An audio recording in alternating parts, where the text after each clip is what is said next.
l'utilisation anarchique des artères de la ville de Conakry,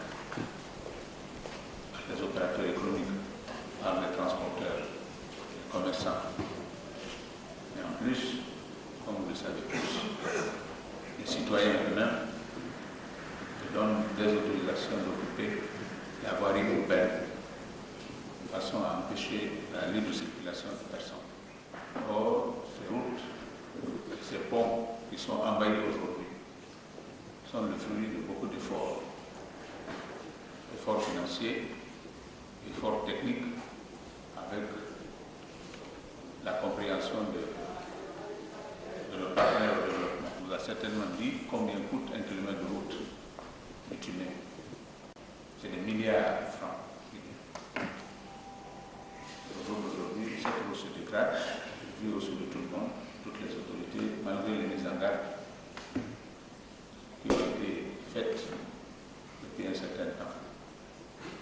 C'est une situation qui perdure et embarrasse les citoyens, surtout quand on sait que la circulation routière à Conakry est une véritable descente aux enfers.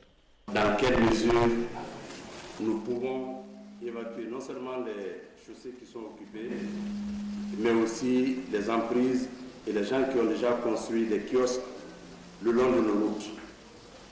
Mais puisque ce travail ne pouvait pas être fait par le département sans que les élus locaux ne soient associés, nous avons jugé nécessaire d'envoyer des correspondances à ces élus locaux, y compris le gouverneur de la ville de Conakry, pour qu'aujourd'hui nous puissions nous rencontrer et discuter de ces questions.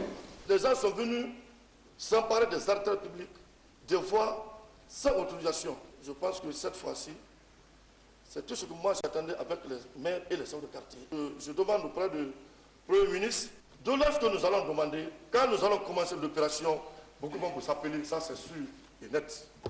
Parce qu'il n'y aura pas de parti prise dans le dégagement cette fois-ci. Après la phase de la sensibilisation par une commission déjà mise en place à cet effet, les autorités à tous les niveaux n'auront plus le temps de caresser les récidivistes dans le sens du poil. L'opération sera déclenchée pour débarrasser Conakry de tous les fléaux qui ternissent son image. Dans l'actualité encore, la session ministérielle extraordinaire du Conseil de médiation et de sécurité de la CEDEAO a pris fin à Abidjan. La Guinée a été représentée à cette rencontre par une délégation gouvernementale conduite par le ministre des Affaires étrangères. D'importantes mesures ont été prises par la CEDEAO pour résoudre les crises du Mali et de la Guinée-Bissau. Voici le compte-rendu signé de Aboubakar Sissé.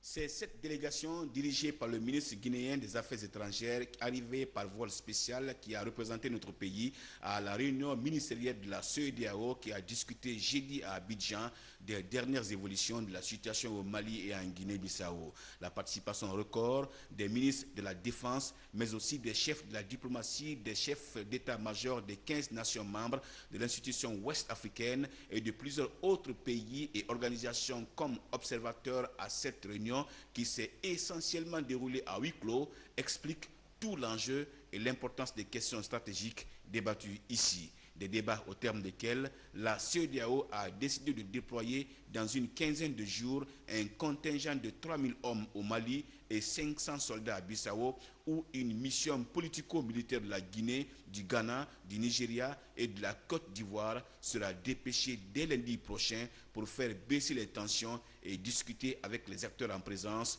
avant le second tour de l'élection présidentielle, comme l'explique le ministre des Affaires étrangères et des Guinéens de l'étranger. Après longue discussion, tous les ministres sont convenus d'une seule chose, c'est l'envoi d'une mission rapide en Guinée-Bissau pour évaluer la situation, toute la situation.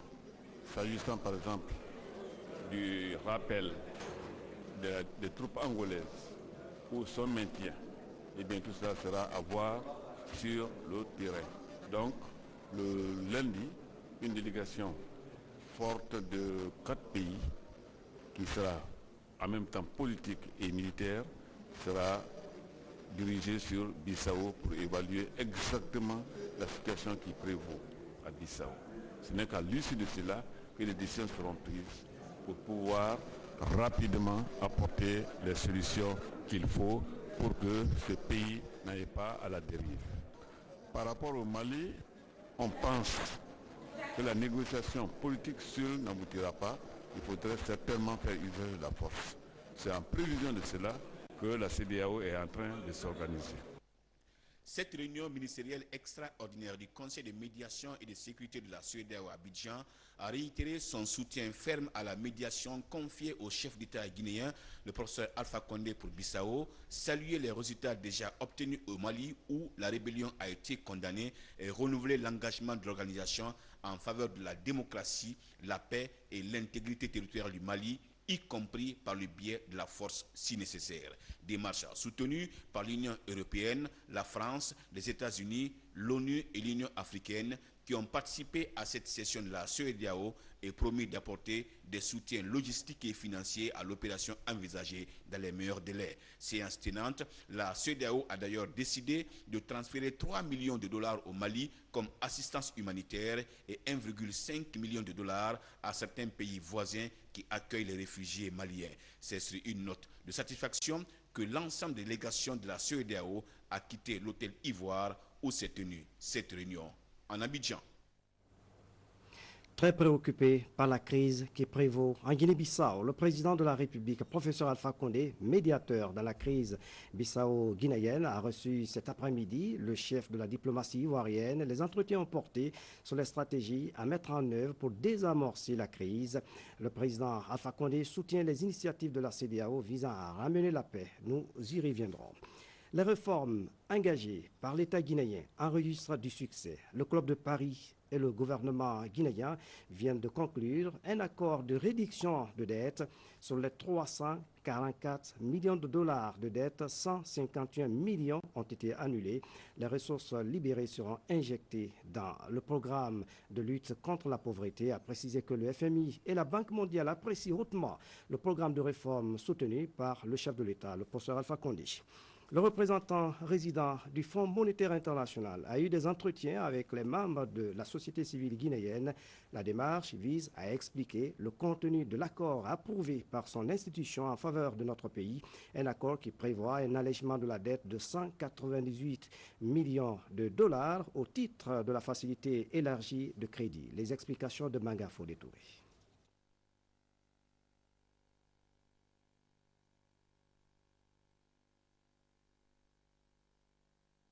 Sa monnaie et augmenter du coup le taux d'inflation. Des situations qui ont poussé les nouvelles autorités à prendre des mesures exceptionnelles pour stabiliser l'économie du pays. À son élection à la magistrature suprême, le président de la République et son gouvernement ont mis en œuvre d'importantes réformes structurelles et des mesures de redressement économique et financier. Des mesures qui ont permis de renforcer la gouvernance, accélérer la croissance. Le nouvel accord du Fonds monétaire international en faveur de la Guinée est donc l'aboutissement des progrès réalisés. Un accord que le représentant résident du FMI en Guinée a voulu expliquer aux organisations de la société civile guinéenne. Et cette discussion a été une discussion extrêmement fructueuse où les différentes questions économiques contenues dans le programme triennal supporté par le conseil d'administration du Fonds monétaire. Donc ces questions ont été abordées de façon claire et puis chacun a donné ses avis.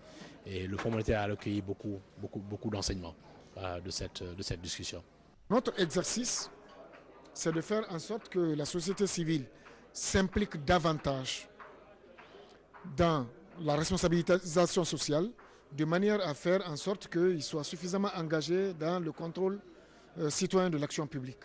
Et donc, l'objectif de cet exercice aussi est de faire en sorte qu'on puisse créer un dialogue, un espace de communication, d'échange, mais de dialogue entre, disons, les citoyens pour lesquels des politiques de développement sont mises en œuvre et l'État, ou les représentants de l'État à travers le gouvernement qui font la mise en œuvre de ces politiques. Ce partenariat entre les organisations de la société civile guinéenne et les partenaires au développement est un nouveau départ pour une gestion saine et transparente au bénéfice des citoyens.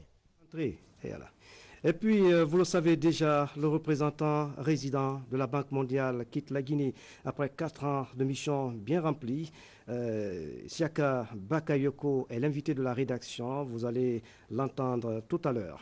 La session de la Cour d'appel de Conakry se poursuit. Plusieurs dossiers criminels sont examinés cette semaine. Ce sont des personnes qui sont poursuivies pour vol à main armée, association de malfaiteurs, meurtre, recel et complicité qui ont comparu.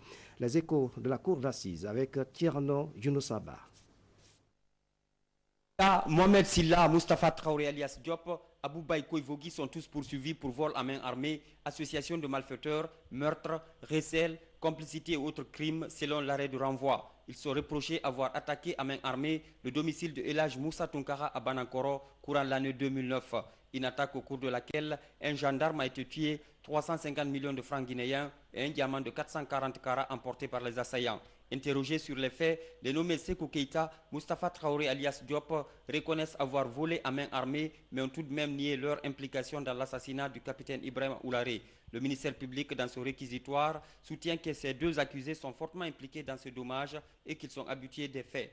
William Fernandez demande donc à la Cour de retenir Sekou Keïta, Mustafa Traoré alias Diop dans les liens de la culpabilité tout en les condamnant à la réclusion criminelle à perpétuité. Il a requis l'acquittement de Mohamed Silla pour délit non constitué et pour Abou Koivogui retenu pour recel au temps mis en prison. La défense, elle plaide pour une large circonstance atténuante. La Cour de son côté délibère conformément à la loi. Vu la délibération qui précède, d'avoir délibéré et voté ensemble sans désemparer, conformément à la loi et à la majorité des voix, condamne premièrement Sekou Keïta et Mustafa Traoré à la réclusion criminelle à perpétuité, qui gravée à 3 ans et 11 mois d'emprisonnement et à 2 millions de francs d'amende. On les condamne en outre au départ. Ordonne qu'il soit immédiatement mis en liberté s'il n'est détenu pour autre cause. Dans l'actualité encore, vol de câbles de commandement de balises de l'aéroport de Conakry, les câbles qui relient la tour de contrôle à la centrale électrique ont été vandalisés. La perte est estimée à plus d'1 milliard de francs guinéens. Pire, un institut privé a été installé dans la zone réservée de l'aéroport, des actes qui affectent dangereusement les normes de l'aviation civile et les efforts du gouvernement. Mahamoudou Bari nous fait le point. Malgré la volonté des nouvelles autorités et l'engagement des responsables de la SOSEAC, des esprits malveillants continuent de saboter les installations de l'aéroport international Conakry-Bessia. Cette fois-ci, c'est le câble de commande des balises qui a été vandalisé. Ce câble qui relie la centrale à la tour de contrôle permet d'alimenter l'ensemble des balises de l'aéroport international Conakry-Bessia. En plus de ce sabotage, il y a l'installation d'un centre de formation dénommé Zabia Aeromax, un institut installé ici entre les équipements de la météo et le dépôt de gaz de l'aéroport. Une situation qui affecte dangereusement le bon fonctionnement des équipements, mais aussi la sécurité aéroportière. Ce ne sont même pas des câbles apparents. Il y a un chemin de câbles. Lorsqu'on a ouvert le local, vous avez constaté, ils sont venus, ils ont sectionné, ils ont utilisé, je ne sais pas quel est le matériel qu'ils ont utilisé pour couper ce câble, parce que vraiment c'est un câble qui a un certain diamètre, hein, qu'on ne peut pas couper comme ça avec un couteau. Donc ils avaient le matériel approprié pour ça. Et vous avez vu qu'au 3e niveau de la tour de contrôle, le câble a été sectionné aussi. Donc ça veut dire que c'est des gens qui connaissent les installations. La présence sans autorisation d'accès à l'intérieur de la zone de sûreté et accès réglementé, appelée aussi zone réservée, est une violation grave qui peut disqualifier notre aéroport. L'aéroport de Conakry-Bessia est dans une logique de certification. La SOGEAC a pris l'engagement de recruter un bureau de topographe pour identifier et